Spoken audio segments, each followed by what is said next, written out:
welcome to Socrates in the City in Oxford. Thank you. Thank you very much. Yes, thank you. As you know, we're doing a whole series of these here in Oxford. Willie Sutton, the bank robber, when he was asked why does he rob banks, he said, because that's where the money is. And people ask me, why Oxford? And I said, well, that's where the speakers are. So here we are, doing a series with a number of wonderful speakers. This series, Socrates in the City, is something that we do in New York City. You can go online to socratesinthecity.com, and you can see a raft of interviews with people from Malcolm Gladwell to N.T. Wright, I think. So many, but socratesinthecity.com, and we'll keep doing more. These will air on the NRB network in the States, and they'll be available online on our website as well. So now it falls to me to introduce Peter Hitchens, which is essentially impossible. So here's my effort at that. I'm going to read portions of the printed biography. Very complicated, Peter, and you can apologize for this when you come up. British journalist, yes, famous for his bold and obstinate style, written or spoken. I say that particularly because Americans tend not to know Peter Hitchens. Here in England, you're very well known. But he writes on politics and issues of social conservatism, was born in Malta. His early education was at the Lees School, is that pronounced correctly? Afraid so. Followed by Oxford College of Further Education. Then he went to University of York to study politics. He was in the 70s a very active member of the Trotskyist International Socialists. But weren't we all in the 70s, weren't we? I don't remember you. Yeah. So a very checkered, extraordinarily checkered as can be background as far as I'm concerned. But at some point turned politically and now is thought mainly to be a conservative, a bold and obstinate conservative. The hated Peter Hitchens is how he's referred to typically. But you won't be here because I like you and your views very much. He's often seen on TV here. Do you call it TV? Yeah. He's written a number of wonderful books, my favorite of which is The Rage Against God. Tremendous book, superbly written. We will be talking about that among other things because he is now going to be my guest. Please, a warm Socrates in the City Oxford welcome for Peter Hitchens. If you would. Welcome, please. I follow you on Twitter, and I love the idea that you pick up this on this phrase that people describe you as the hated Peter Hitchens. Oh, I made that one up. Oh, you made it up. It's a truthful descrition of how many people view me, but I thought that I ought to copyright it myself. The hated Peter Hitchens. Well, you're not hated here yet, but we've got 90 minutes. No, there's plenty of time. We've got 90 minutes. Just extraordinary to read about this. Now, there's so much to say about you and so much I want to talk to you about, but the first thing is for American audiences, I think that the most interesting thing off the bat is that you're the brother of the late Christopher Hitchens. Well, that is, for American audiences, an important thing. Yes, it is an important thing. I had the honor of debating your brother briefly on CNN, and he was a real character. But it seems to me that you are similarly a character. The way you express yourself and the way you write, very entertaining. If people didn't know you were brothers, they would guess it. There are some clues. There are some clues. And you sound the same, or at least very similar, but obviously you were very different in your views. What was it that brought your brother to America? Because he was so well known, is still very well known in America. Did he just move there at some point? I don't know his biography. I think he understood that if you wanted to be at the heart of English-speaking culture, politics, and debate, then the United States was the place to be. And I think he set his heart quite early on going there. He was helped. When he was here at Oxford at Balliol College, he was given something called a Coolidge Scholarship, a wonderful thing which enabled him to travel around the United States in quite comfortable circumstances for somebody of his age and circumstances for a very long time. And this was in the 70s? That would have been in the late 1960s. And I think at that point he probably fell in love with the idea of going to live there eventually and began to work out how to do it. I'm guessing to some extent working from what I know and to some extent from what he wrote in his memoir, Hitch 22, but I think that's more or less it. Were you close? No.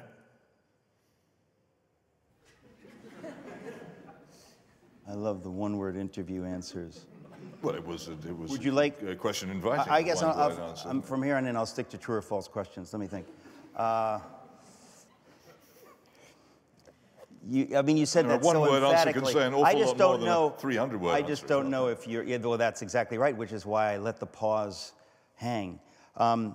But you said that rather emphatically. So, would you care to elaborate on that? I mean, is there any reason particularly that you were not? Do you have other siblings? Do you have any brothers?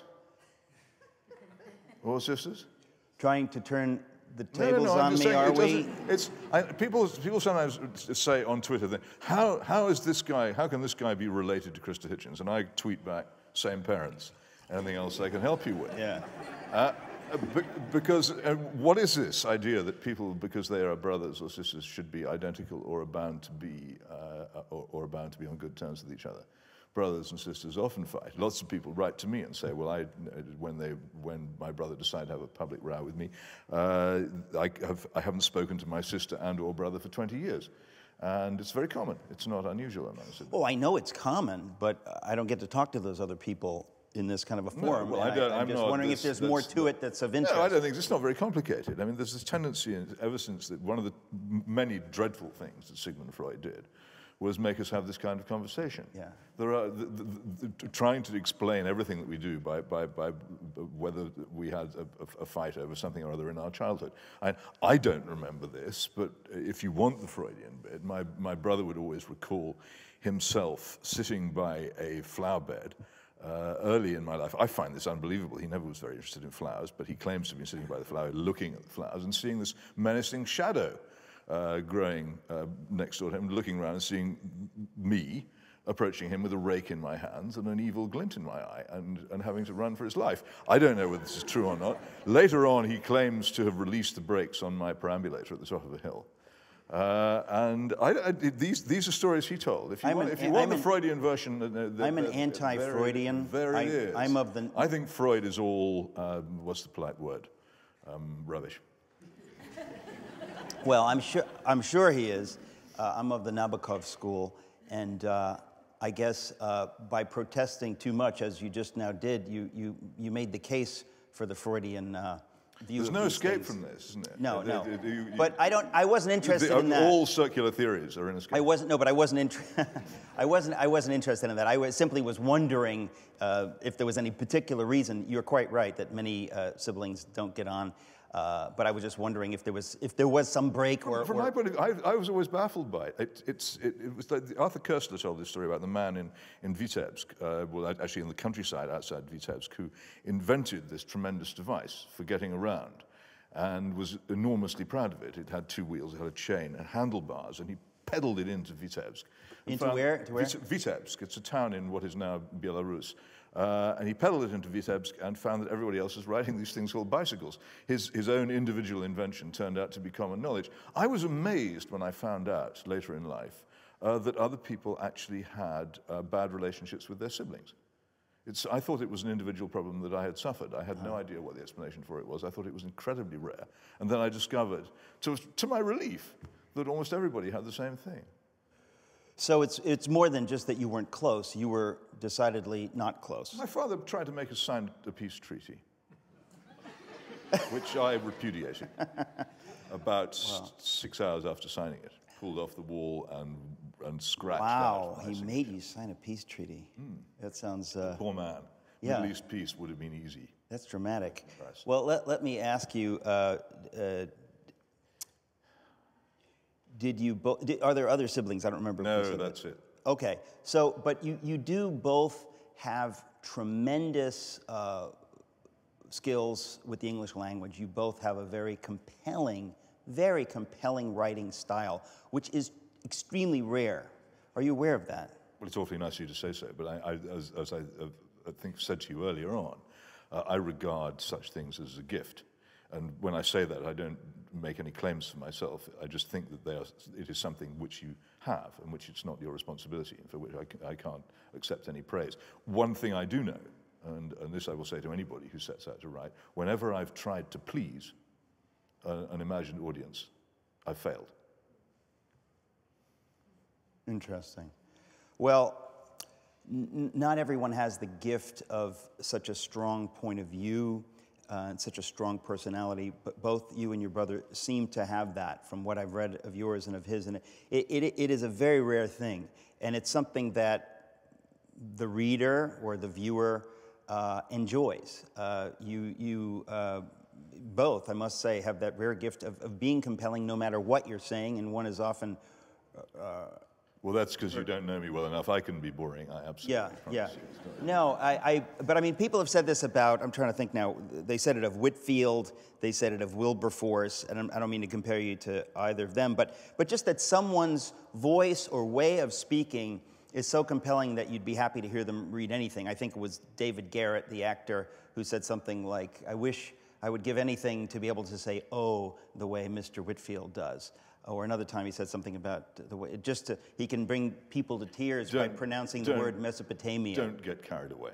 Yes, and I was going to say, you certainly don't rise to that level, but it's the same... The last we got off that one. It's the same idea. But it's an interesting thing, because I'm a writer and a speaker, and it is an interesting thing to me that some people are born with an innate ability to seem compelling. And it's just interesting, since the two of you are brothers, that you both have that. You have an energy somehow that makes what you're saying compelling. I'm very happy to say it translates on the written page. I mean, even today, I can't remember when I read this book. It's years ago when it came out. When did it come out? I think it would have been about 5 or 6 years ago. 2010, which is when I would have had you at Socrates in the City. I didn't say it earlier, but when this book came out, I read it. I was so thrilled and impressed by it that I invited you to come to Socrates in the City in Manhattan in 2010, and you came there, and you gave the shortest Socrates in the City speech in the history of Socrates in the City, which I attribute to your painful British diffidence. That you say, oh, nobody wants to hear from me for any more than 15 minutes, blah, blah, blah, which is nonsense. People would listen to you for 2 hours, but you spoke for 15 minutes, and then we did Q&A, which was perfectly wonderful. But the book was so compelling, and then today I thought, let me go back and see what I thought was so compelling about it. And I just read the first sentence of the introduction, and your personality and voice is so strong in it. And I was wondering if you would read the first paragraph of this for us, just to sort of set things up. How could you refuse? I can't really. This is the introduction here, rather than, okay.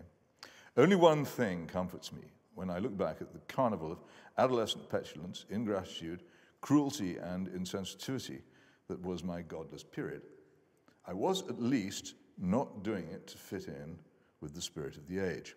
I held all my radical positions when they were not yet fashionable, and it was necessary to be quite determined, or perhaps just arrogant, to hold them. I got myself disliked and disapproved of by the very kinds of people who nowadays would be orthodox supporters of diversity and secularism, precisely because they are orthodox. Thank you. Well, as I read it, I mean, I hear your voice, because I wouldn't use the word petulance, ingratitude, cruelty, and insensitivity. It's just beautiful. So tell us your story, because this book really is, in large part, the story of your life, how you came to be who you are. Well, no, it's not. Oh, yes, it is. I avoid that very much. Okay. And I don't. How isn't it? Well, I mean, it refers to various things, but quite briefly and usually without too much detail. Well, I didn't mean to say that it was a memoir, but it does, to someone unfamiliar with you, this book made me feel that I understood you because of the way, because of the things that you talk about. But in the introduction, at least, now you're referring to your youth, and so what was it? What were you like? What led you to be so outrageously liberal that you were a Trotskyist? This is what there's a simple general explanation for this. I was brought up for a world that no longer existed. I was raised in a home and educated in schools which continue to assume the existence, because my father was a naval officer, and anyone who's in the armed services will know that the armed services are always more conservative than the societies that they're in. Because of that, I was still raised in the belief that this was a major international power, that it was a Christian ordered country, that it still had most of the characteristics that it had had 50 years before. And in a very rapid space of time, which I can recall beginning to sense, even very, very slightly, because I can just remember the Suez Crisis, but with increasing intensity from then on, I felt a collapse of authority within it. And the things that I've 67. 56 was Suez. When I was 5, and I was just coming my 6th birthday, I can remember my father, a naval officer, for goodness sake, in gold braid, having to ride to work on an old bicycle because there was no petrol, gasoline, as you call it, because of the Suez Crisis. And that was something that naval officers didn't do. I can remember that. And I can remember a general feeling of something close to panic. And then shortly after that, of course, the Navy in which he'd served for 30 years was pretty much shut down, and huge numbers of people like him were beached. And it was the end of that. So that came to an end. And then it became increasingly clear that authority in general had lost its nerve. And so the things that I've been... Authority had lost its nerve. It lost its nerve, really. Suez was the moment where it really lost its nerve. It was an enormous crisis for this country. The United States hasn't yet had its Suez. Though the Iraq War may have been your Suez, you haven't realized it yet. But since so many of us are Americans who will be listening, most people will be Americans, do us the favor of explaining the Suez Crisis and how this is 1956. Britain still filled with the feeling of having been one of the great victors of the Second World War, of being a world power, of being an empire. The Prime Minister, Anthony Eden, believes that he needs to show that he's as great a man as Winston Churchill, whom he has succeeded. Scans the world, as modern politicians have done ever since, looking for a Hitler whom he can take on. Finds as a substitute for Hitler Gamal Abdel Nasser, the president of Egypt. Over a pretext, a rather inadequate one, invades Egypt, pretending not to be doing so at the time. There's a dirty deal done with Israel and France to pretend to be doing something else. And then finds that the action is disapproved of by the United States, and that if he doesn't call it off, the country will go bankrupt. And so... This country. There's another aspect of this, which is not... I made a radio program last year in which I found recordings of Admiral Arleigh Burke, one of the US Navy's greatest fighting sailors, describing how he had explained to John Foster Dulles, then the US Secretary of State, how he could have, if the United States had wished, opened fire on the British Navy in the Mediterranean to stop it proceeding. This because Dulles was saying to him, how do we stop them? And Burke said, well, the only way to stop them is to blast them out of the water, and we could do this if you want to. And the Sixth Fleet actually shadowed the Royal Navy and the French Navy through the Mediterranean, very, very close, cutting across their bows, generally harassing them. It was an amazing moment of understanding among those in Britain who understood world politics that it was over. We were no longer a world power, we could no longer act independently, we were too bankrupt to do so, and that the people who we thought of as our shoulder-to-shoulder allies from the Second World War were in fact those who were most anxious to stop us being a world power. It was a huge moment of revelation. I mean, I understand what it would mean, but I'm not quite sure that I understand. Yeah, I mean, you yourself said that Eden was looking for trouble, so to speak. He was trying to prove himself. Right, but that's not a good reason to go to war, obviously. Oh, it is a very big reason for politicians to go to war. They do it all the time. Well, not everyone's as cynical as Peter Hitchens. It is not I who is being cynical. It is people who do these things. Those who observe them and do not see what's going on out of sentimental reasons are foolish. I am simply telling the truth. This is how history happens.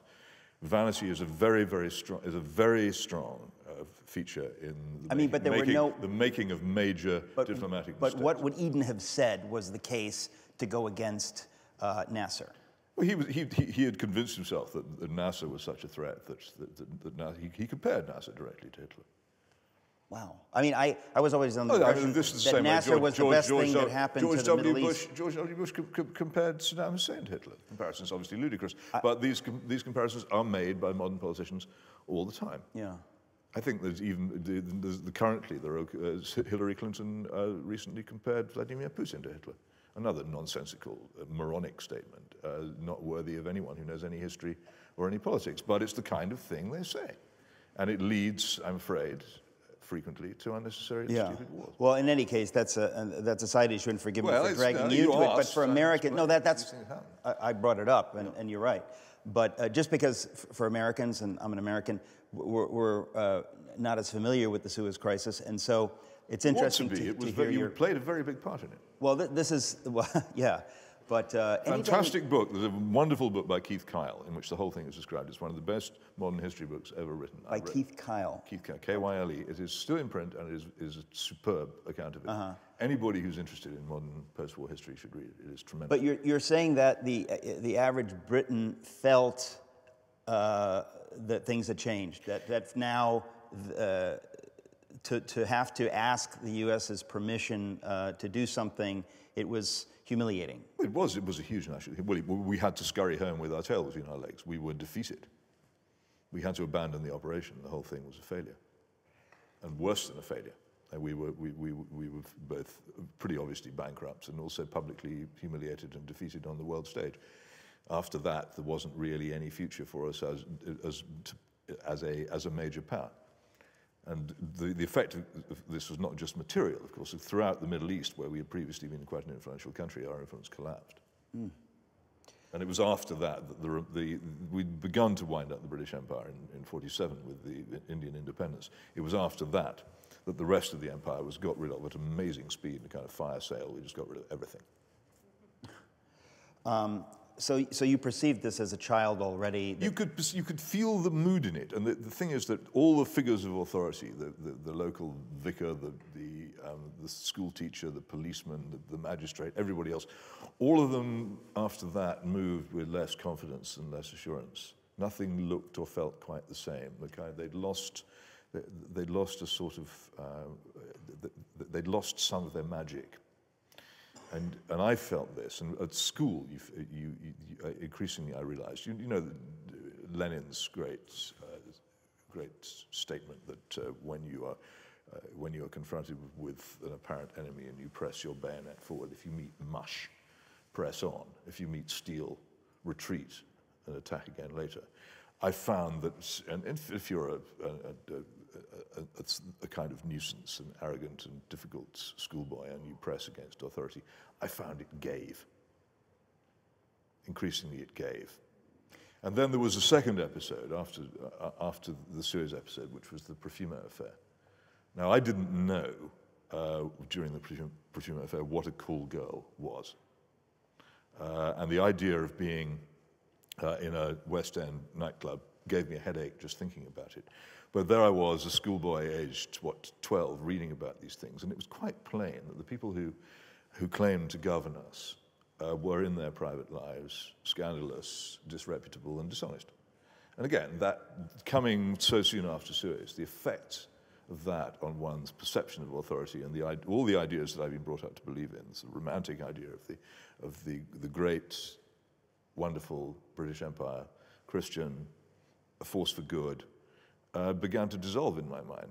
And yet I still had these desires to believe in these things, but they were no longer credible. So I think I looked for something. So you looked over to the utopianist, Trotskyist. So I think, yes. So I think but the thing is that it seemed more grown up. The thing about Bolshevism is that it is a creed for the disillusioned, and it's a creed for people who believe themselves to be undeceived.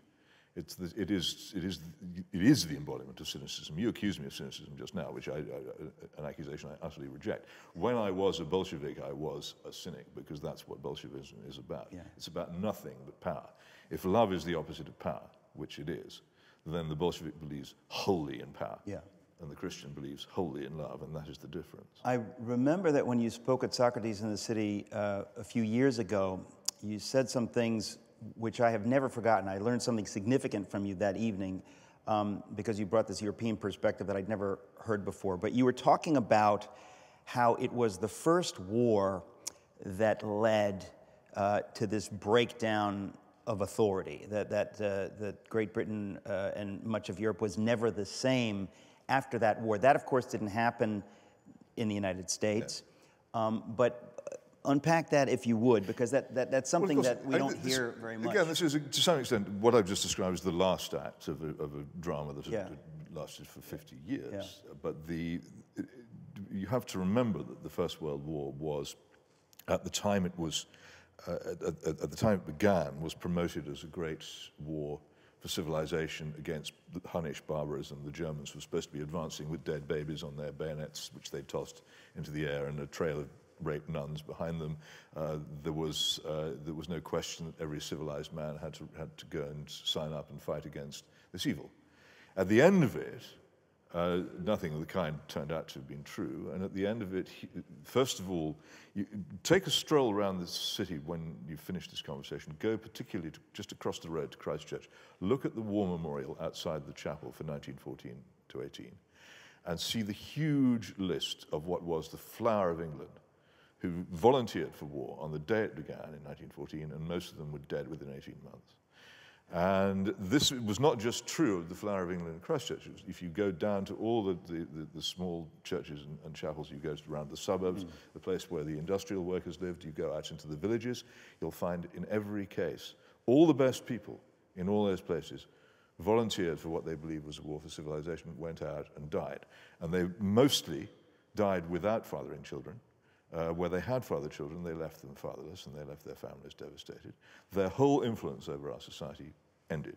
So we lost huge numbers of poets, architects, scientists, politicians, priests, all the best people we could have had lost in one go. Now, it's not comparable to the catastrophe which overtook, for instance, Russia, with first of all revolution, then civil war, then war, and all those following a catastrophic actual war against Germany as well, from 1914 to 1917. It's not as bad as that, but it did have an effect. And the other thing is this. These people were told that they were fighting for a good cause. The churches particularly joined in every aspect of authority. The country squire, the village parson, all the newspapers, the heads of the universities, all urged the same thing. This war was one which must fight. Those men who went out and fought it and survived and came back, what they had seen was they'd seen, these are very gently brought up people, very Christianly brought up people, who believed in the commandments and who understood them to be absolute, and had gone out and slaughtered their fellow men and disobeyed them, one of the most powerful commandments of all. They'd lived among the corpses of their friends and comrades, watched them being eaten by rats, lived among this filth and corruption for month after month and year after year, and then they had to return home and try and resume normal lives and listen to the same parsons who told them to go out and fight this war, telling them that it had been good. They knew it wasn't. They knew it hadn't been. Imagine the corrupting, destroying, demoralizing effect of that on a whole society. Hundreds of thousands of people, and the devastated, broken, irreparable families, and the women who could never marry because there weren't enough men to marry them. It was catastrophic. Well, let's go back to what started us on all of this as you were describing the Suez Crisis and then the Profumo affair and how it led to a change in people's feelings about the authorities here in Great Britain and the sense of strength and so on and so forth. So you, at that time, turned to communism. Yes. And how long did that last? And well, no, communism is wrong because the Trotskyist part of it is important, because any fool could see that communism in the Soviet form had failed on its own terms. And the point about Trotskyism, its attraction towards the left-wing revolutionary, is quite simply this, and the reason why it's fundamentally bogus is also quite simply this, that by embracing Trotskyism, you said, we believe that the Russian Revolution could have turned out differently if it had had different leadership. And we pretended that to ourselves. So there is, I don't know if this is an excuse. I just want to point out I wasn't that stupid that I would actually have joined a communist party loyal to and in communion with the Soviet Union. Okay, so you were a Trotskyite. Yeah, Trotskyist. Trotskyite is a term. What's the difference between Trotskyite Trotskyite is a and term of Trotskyist? abuse. Trotskyist is a technical description. I mean, if Okay. words matter to you, at this point, I words think you matter could to use either. Well, but you can do what you like. No, you could use either. The thing about Trotsky is it was a term of abuse used by Stalin, and particularly during his show trials when people who were innocent of the alleged crimes of which they were being accused, though they might have been guilty of something else, were judicially murdered. Okay, so where does the title of this book come from, The Rage Against God? Well, I think it's what whenever I attempt to argue with the modern militant atheists, rage is what I encounter. The modern militant atheist, Yes, as we that's just what said. that's what they're invariably full of a passionate. Did you have some of that rage when you were a Trotskyist? Yes. You did? Oh, yeah. So what happened? Well, I stopped being one. All right, and there, Bob's your uncle. Thank you very much. It's okay. You can always ask supplementary questions. Feel free. I feel I've very, been doing very rather free. a lot of talking there. I feel forced to feel free because changing. You have my permission. Okay, Right. good. The idea that you changed, was it over a long period of time? Yeah, of course it is. I mean, people are terrified of changing their minds. Changing your mind is a door you don't want to open because you're afraid of what's behind it. Changing your mind means losing all your friends. Changing your mind means a complete revolution in your life. Changing your mind means publicly admitting you've been wrong. Changing your mind is something I originally, long ago, planned to write a book called How to Change Your Mind. Now, none of my books has been particularly successful, but I decided that this was a futile thing to write because I was sure that nobody would actually buy it. People don't want to change their minds. And the interesting question is not that I did as I did, which is all down the centuries until the 20th century, was what people did. I was a youthful revolutionary atheist and all the rest of it.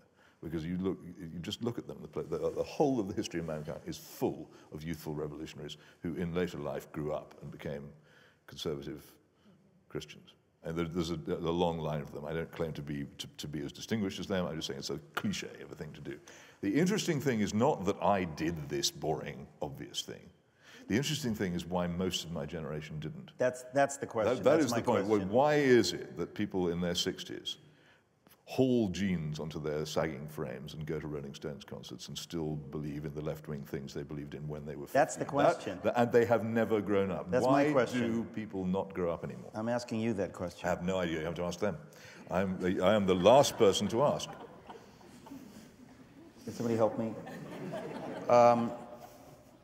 Well, it's worth exploring, but in your case... Growing up is a cliche, isn't it? You do all the things that people do when you grow up. You become responsible for paying your own rent and buying your own food, and then other responsibilities pile up, and you discover that the world is not as simple as you thought it was. The old fridge magnet saying... The what? The old fridge magnet saying, teenagers, go out into the world now while you still know everything. Leave home now while you still know everything and take advantage of it. The moment will come when you don't. Well, I've got some theories on that, but let's stick to you. I used to know everything, now I don't. Right. Why did you change? When did this happen? I would say it's a cliche. I mean, it's a cliche At what age in normal terms. did you begin to change? At the age when everybody else does, starting in my 20s and ending up Except in my no one 30s. else does. Everyone else used to.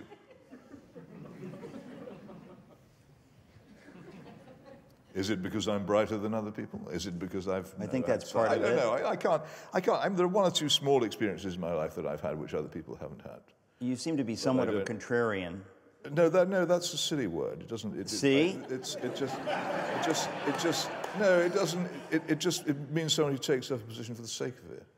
No, but it's a kind of... Actually, that's not right. No, that's not quite right. What I mean by that is that you have a very... You have a kind of an instinct to find, maybe to prove others wrong. I think it's a good thing that you're sort of looking for the holes, that there's something about that. I have an maybe instinct to think.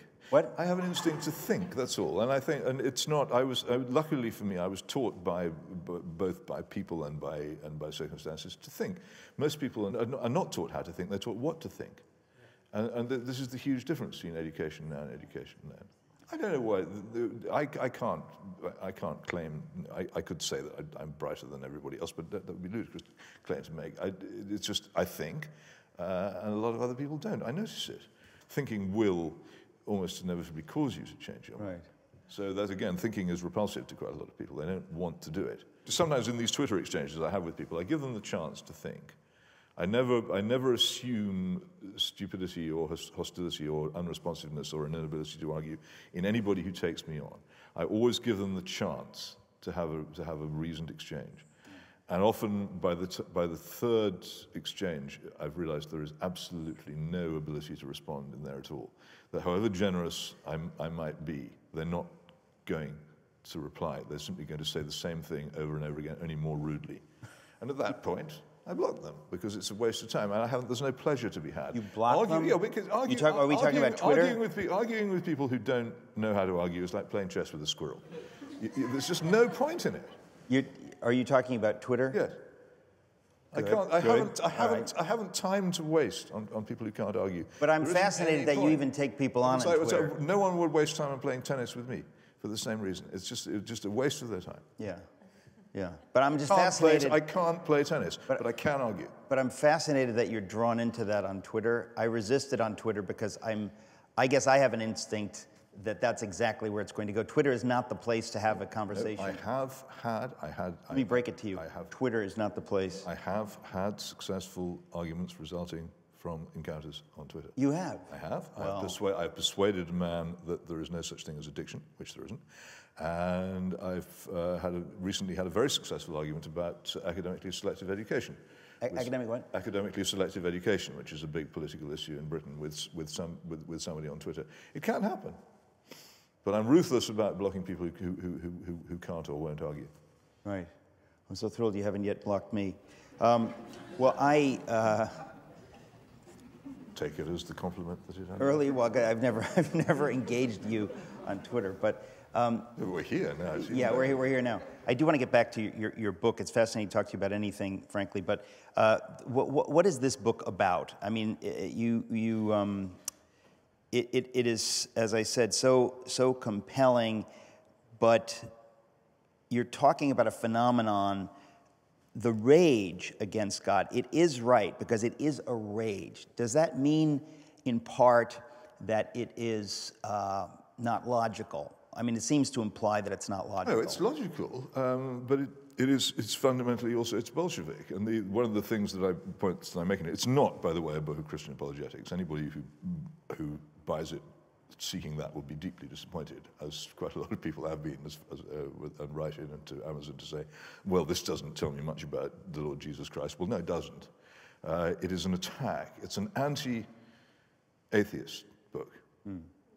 That's what it is. And it explains the root springs of atheism. One of the things it doesn't do, and I wish I had done this because I only realized it after I read Richard Pipes' History of the Russian Revolution, is make the point about Helvetius, that once you've decided that man is a malleable creature rather than has been created uniquely by God, then you can seek to change him.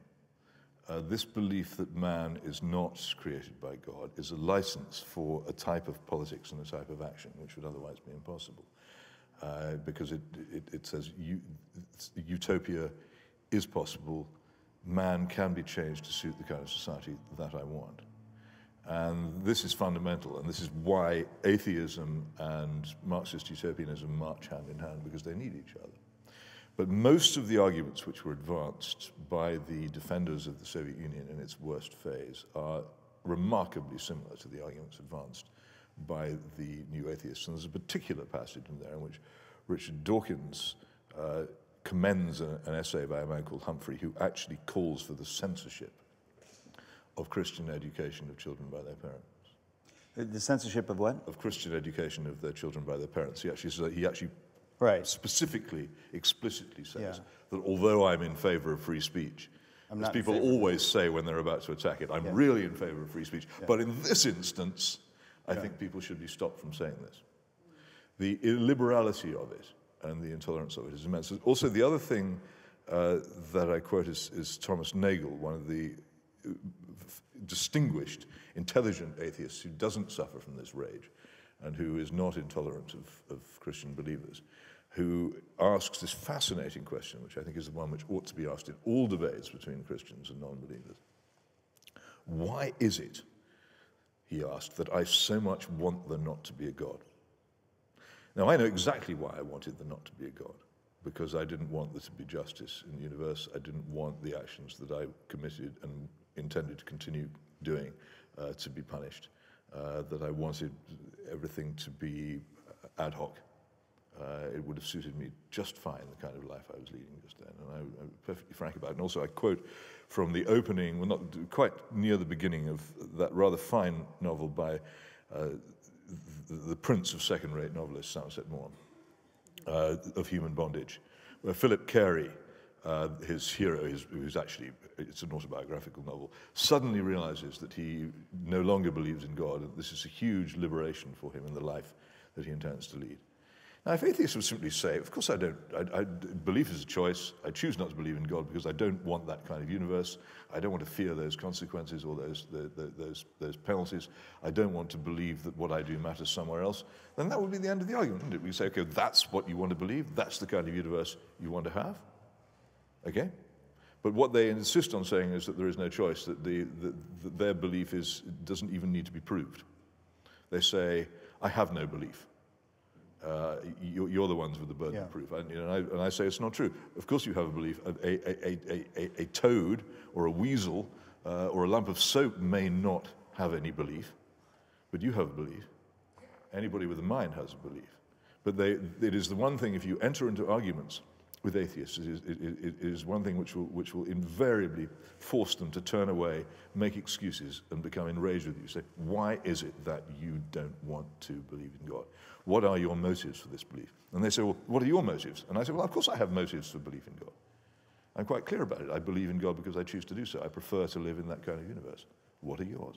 I just have to say, for the last 40 seconds, all I can think of is that I want to write a poem with the title, A Toad, a Weasel, a Lump of Soap. Really delightful choice of specifics. I am convinced more and more. I wrote a book this last year called Miracles. I stole Lewis's title. But I'm more and more convinced that the evidence for God is almost overwhelming, that if you care to think, as you put it earlier, it's much more difficult not to believe in God. I think that your late brother and the other new atheists do almost nothing but take cheap shots, and I'm staggered at their intellectual sloppiness, and in some cases dishonesty. When you look at it coldly, you can say, well, here, I don't know this, I don't know this, I don't know this, but to say, I know that God doesn't exist, it seems to me that the evidence in a host of ways, different kinds of evidence, is extremely strong, and that case is never made. And it's a bit like, let me finish, because I want to say what you said about the mush earlier. In other words, that when you sense mush, keep pushing, right? I feel that these authorities, just as you said, that something happened, and people who believed or whatever began more and more to sort of back up and apologize and say, oh, I don't, and it encouraged atheists really to push and push and push, so that everyone seems to think, well, who's to say, well, this is what I believe, it's a private belief. But it seems that the facts, there's no steel there anymore. In other words, that these facts are not typically marshaled. And it really is it's so powerful that I'm amazed. When I wrote this book, I was myself amazed. I said, this is really close to being open and shut. If you have to pick, the evidence here is much stronger, but you never hear that. Arguments with which you can convince yourself are of one quality. Arguments with which you can convince other people are of another. But it's not about convincing people. They're not going to say so. Half the point about this argument is what is admissible as evidence.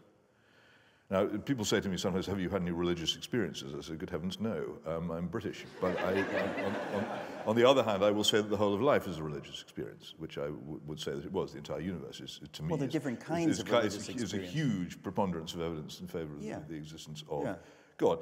But this is not regarded as admissible by the atheists. They simply discard it. Who cares? Well, they care. Who cares? Who cares whether they care? Because they don't believe.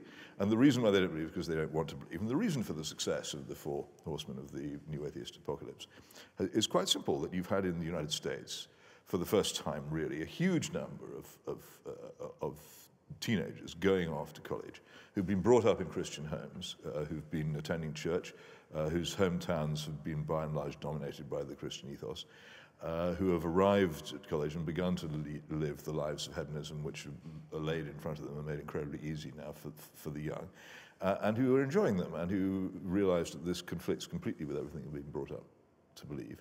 And it's really a tremendous joy to them to find articulate, educated people who are prepared to stand up and say that what they're doing is right. Right. Who laugh at their pastors and who laugh at their parents and who laugh at all the influences. But most of that is posturing. That's what I'm saying. It may well be, but it's posturing which is acceptable because it is what they desire. They see the lives of hedonism which are available and they wish to lead them. Yeah. It's not unusual. The Bible's full of this happening. The children of Israel repeatedly run off and do it. And go off and worship false gods and have to be carted off into exile to teach them a lesson. It's not a new thing. And the thing is, it's new in the United States. But I would say, first of all, you can't really know whether someone will buy an argument or somebody will accept the evidence. To my mind, that's secondary. If you've never even presented it, that's another story. And it strikes me that a lot of these teenagers going off, they've never really heard. I mean, it was Chesterton, right, who said it's not that Christianity has been tried and found wanting. It's never been tried at all. You don't really have people who know. Found to be difficult and not tried. There you go. Thank you.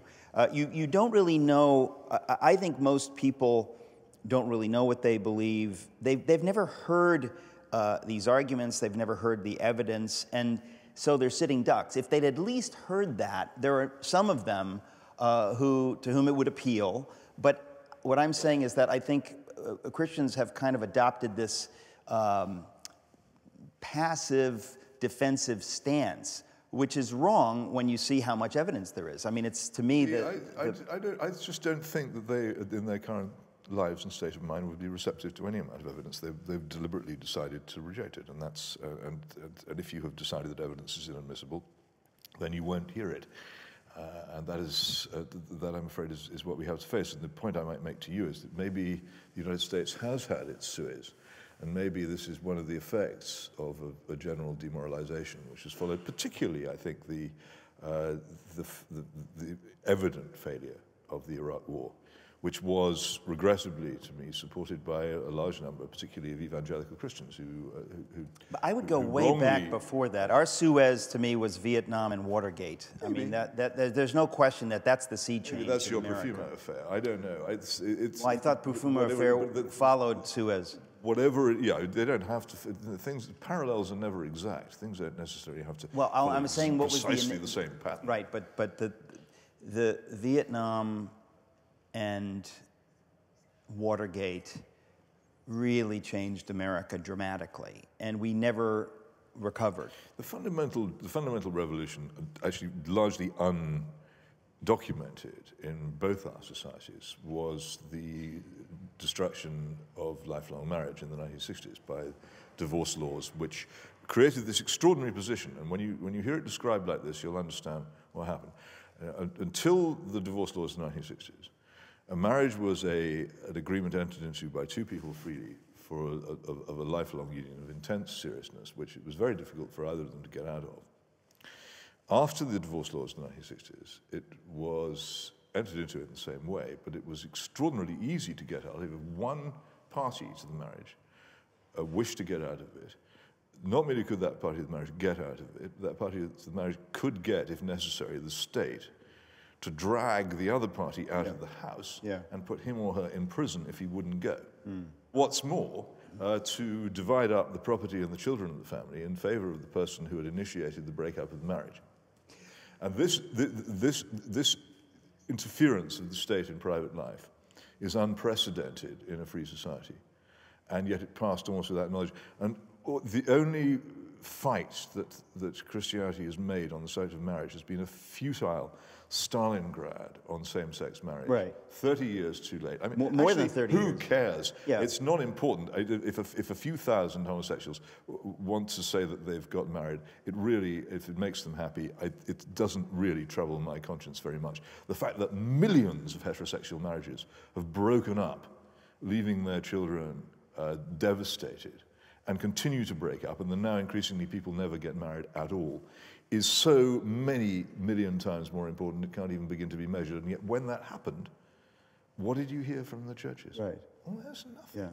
Well, many people have said this, and I'm one of them, that it was the battle for no-fault divorce. That was the moment. That meant to be, pardon? That was the moment. That was the moment, and I don't know when that was here. I don't even know it was in the U.S., but they were pretty much contemporaneous, and yeah. they happened pretty much at the same time. And that's clearly when things were legally redefined to lead us to where we are now. On the same-sex marriage issue, the biggest difficulty I think that most people who are against it, and I'm one of them, has less to do with whether it's harmful for some people to marry each other than with what we knew and know will continue to happen regarding religious liberty of people who disagree with it. That's chilling. But that's already under threat. The point that you have to grasp is that same-sex marriage is not one of the forces driving the destruction of either heterosexual marriage and Christianity, which are, as far as I'm concerned, are completely intertwined anyway. It is one of the consequences of that collapse. I agree with that. It's very interesting. The original proponents of the sexual revolution were against marriage at all. Right. And what's been quite interesting is how many of them have actually done complete U-turns on this and are now rather fervently in favor of same-sex marriage. Yeah. But of course, same-sex marriage is quite different from the sort of marriage which existed before the 1960s. It's not really monogamous any more than an awful lot of heterosexual marriage is. It's certainly not necessarily lifelong. It's a different thing. It's not really conjugal. It's a wholly different, much weaker relationship. And it's easier to get out of marriage these days than it is to get out of a car leasing agreement anyway. That's why you never lease cars. I would never lease a car, right. Okay, that said, I agree with that. But I still say this issue of religious liberty and same-sex marriage is a big issue. Well, the issue of religious liberty is a big one, and of course same-sex marriage plays some part in it, but actually there are many other features. I can't really go into the legal position in the United States, but in this country, under the last government, with the support of the Conservative Party, there was passed the Equality Act, which, of I think 2005, which says that equality and diversity, which is a polysyllabic way of saying political correctness, which is also polysyllabic, but is a different sort of polysyllable. It is equality and diversity are actually the fundamental rules by which we have to govern ourselves.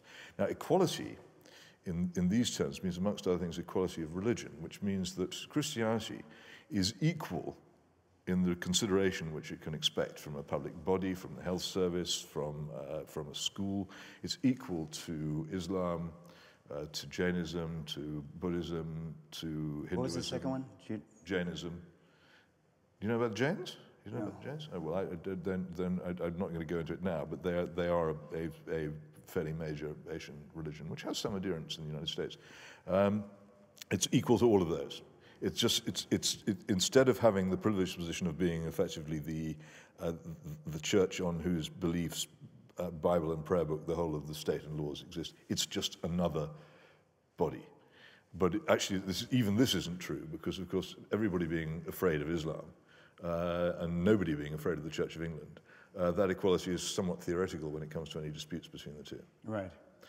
So there is that element. So instead of, by being granted equality, Christianity has lost its primacy. And therefore you've had cases of people losing their jobs, nurses, for instance, offering Christian spiritual comfort to patients. Mm-hmm. And they've been specifically told that they can't do this because it's a breach of the equality and diversity rules. And what's more, their labor unions, which would normally support them in such cases, are also completely wedded to equality and diversity, so they won't defend them. Are you familiar with Baroness Cox, Caroline Cox? Yes. She seems to me the only voice that I ever hear on this kind of an issue. I mean, well, lots of voices, but the fact is the battle is lost when you have all the major political parties in the country supporting this legislation. Where do you see it going? How far can it go? Downhill. But how far can it go? I don't know. All the way. Describe the bottom. I don't know. That I think I describe in my book what Mogadishu was like quite recently. Maybe it'd be like that. I don't know. I mean, once it goes, it goes. Right. But I think it seems to me to be quite certain is in this country, and I don't speak here about the United States because it's a very different society, but in this country, the Christian religion has been defeated. It's just in that stage where it hasn't quite realized it. You know the story of the Chinese executioner. This Chinese executioner of such skill and wonder that it was said that he could behead his victim without the victim even noticing.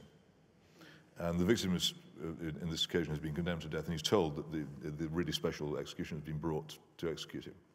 And he's led into the room, and the executioner says, "Would you please kneel down?" And the prisoner does so, and the executioner makes a number of elaborate passes and a sort of ballet. And the prisoner says, "Well, that's all very fancy. I don't see what all the fuss is about." And the executioner says, "Kindly nod, please." I think British Christianity is in the state of the prisoner who is about to be asked to nod. Wow. It's all over. It's just we haven't realized it yet. Well, culturally speaking. Oh, culturally speaking, in all ways speaking. Yeah. You go into, people I know who go into the what you call the public schools around here and we call the state schools, will tell you that most children are completely unfamiliar even with the stories of Easter and Christmas, let alone the rest of the scriptures. It's just absolutely they don't know any of it at all. It is a blank. The main threat up till now has been an indifference. Indifference followed by ignorance. But there's now also an increasing secular militancy. And the other thing, of course, is the absolutely undoubted strength of Islam in Britain. You don't need to walk very far around Oxford now to find a mosque. And I don't think the Muslims are particularly worried about Richard Dawkins. They really aren't. They don't care what he says. They're not impressed. Their beliefs are unaffected by this sort of thing. One of the things I admire about them is that they're completely single-minded about and loyal to their faith. I think it's quite likely this could be an Islamic country in a century. In a century? Oh, yeah. I think that's optimistic. Very possible. I mean, a century. A century is a long time. Well, that's what I'm saying. I think it wouldn't take that long going at the rate that things are going right now. I mean, if there's no, there's still some semblance of, it's kind of like the cut flower idea, right? That there's still certain things that seem to be carrying on, but it's a cut flower. Well, Kierkegaard said that the most effective revolutions were the ones which left all the buildings standing and all the symbols still in place, but changed everything even so. So the world was utterly revolutionized, but in superficial outward appearance it wasn't. And so people could continue to carry on as if and would not be too disturbed. And the revolution would take hold bit by bit of their lives and in such a way that they couldn't resist it. You say you never had any religious experiences, but when you say that you're a Christian, I suppose it means you believe Jesus rose from the dead. Absolutely. How did you come to believe that? Because that's something that is not so easy to... It seemed to me to be necessary. Necessary? Necessary. How so? Well, because if it isn't true, then nothing else is true, and then everything else falls out. The whole point about the creed, as you go through it, is it's almost like a mathematical formula. These things have to be true. The more you think about them, these things have to be true for it to work. Therefore, I believe it. Yeah. I mean, have you read any of the arguments for the resurrection? Not particularly. No, I don't. I'm not. I genuinely take it on the basis of necessity. That's hilarious. That's very funny to me. I've never heard it put that way. I mean, it's interesting. I get it's the way I do it. But it's very interesting. It works for me. I don't necessarily recommend it to anybody else, but it works. Well, I guess that when you go through the apologetics arguments, it's another one of these things which, to my mind, it's an open and shut case. If you have to choose, you must choose that it happened. It doesn't mean that you can sort of prove it to everyone, but when you look at all the facts, it's very depressing for somebody who wants to say it couldn't have happened. Yeah, but I mean, we all know that the simplest point, why did these people who knew it to be true, why did they subject themselves to being tortured and murdered and generally treated in the most appalling way by insisting that it was true, when they could just as well have said, no, it's not, and lived happy, contented lives? Why did they do that? Well, just as I would say being a Christian necessitates believing in the bodily resurrection, I would say being a Christian also necessitates ultimately being hopeful. You describe a tremendously pessimistic picture of things, but I'm guessing that there is some kind of hope. Maybe it's a very quiet, private hope. We mistake the fact that we were fortunate enough to be brought up in and to have lived in societies which were fundamentally and formally Christian. Of course, they were in many ways not terribly Christian. Yeah. We mistake that for the strength of the Christian faith, which is a different thing.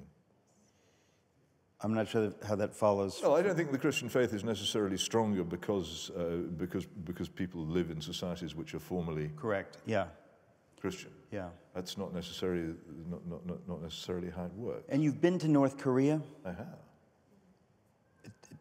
You were a correspondent, and when were you there? Oh, it must be about 6 or 7 years ago now. Can you tell us that? My phone still doesn't work properly. A little bit, because you mentioned that upstairs, and you're not kidding. No. Okay, please unpack that too, because it sounds like a joke. You have to hand your telephone in when you arrive. Yeah. And then they give it back to you when you leave. Yeah. And when I tried to switch it on again back in China, it didn't work.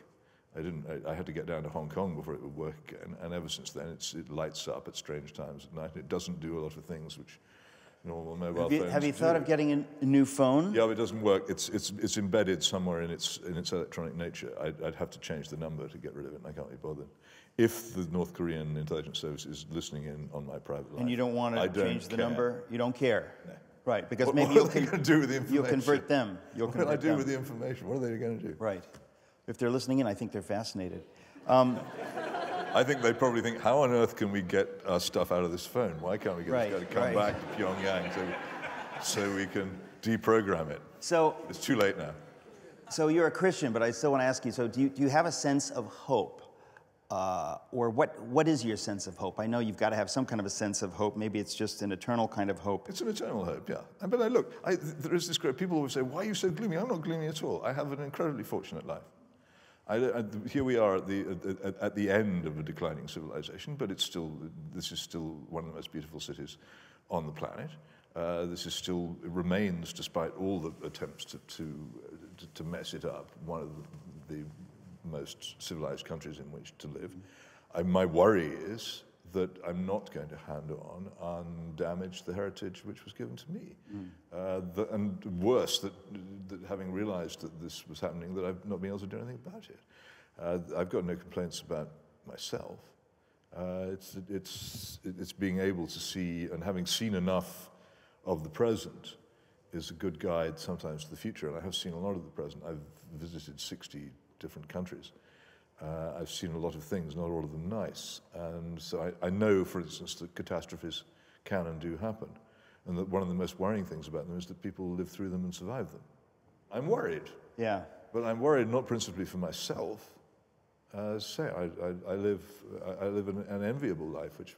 But if you feel things are inevitably. That's not the point. If you feel things are inevitably headed downhill, what gets you out of bed in the morning? Is it reaching a few people? What?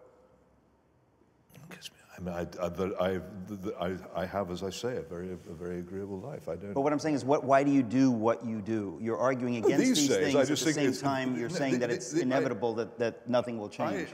I did used to think that I might make some difference, but I made some attempts to intervene using what influence I thought I might have through my national newspaper column and broadcasting to try and influence things, and completely failed. And I decided as a result of that to stop making myself unhappy by doing this and to appoint myself the obituarist of Britain. I'm writing the obituary of the country in the hope that people in future will read it and realize that a happy, prosperous, civilized country can turn itself into hell in a matter of decades, and this is how it's done. Don't do it yourselves. Don't you just want to dance? This is an evangelical church we're in here. Yes, it is. Well, we're out of time, but I guess I want to ask you that, don't you think what you write gives comfort and encouragement to some people, and isn't that worth something? Maybe you're discounting that. People do sometimes write very kindly to me and say that this is so, and I'm pleased, yes. But it's not the case. The comfort that I can't say everything's going to be all right. No. But I think the way these things work. It's the sort of psychologists and the soppy people are always telling us to come to terms with things, which is an expression I've come to loathe. Yeah. But on the other hand, you haven't yet come to terms with it. On the other hand, no. The other hand, there is a sort of satisfaction in realizing how bad it is. Uh-huh. If you know how bad it is, I have never understood why people are so down on pessimists. Pessimism has been an enormous stay and comfort to me throughout my life. I'm almost never disappointed. Is it pessimism or is it realism? I am occasionally pleasantly surprised, and I'm usually prepared for disasters in such a way that they don't affect me too badly. I recommend pessimism. It is the thing. But do you get to a thing point to make you happy above almost any material or non-spiritual thing I can think of. Pessimism is great. But do you adapt it? But do you get to a point where you become so comfortable with pessimism that you actually don't want things to be better? Undoubtedly. And we'll leave it there. This is a fault. We'll leave it there. Ladies and gentlemen, my guest has been the great Mr. Peter Hitchens. Thank you.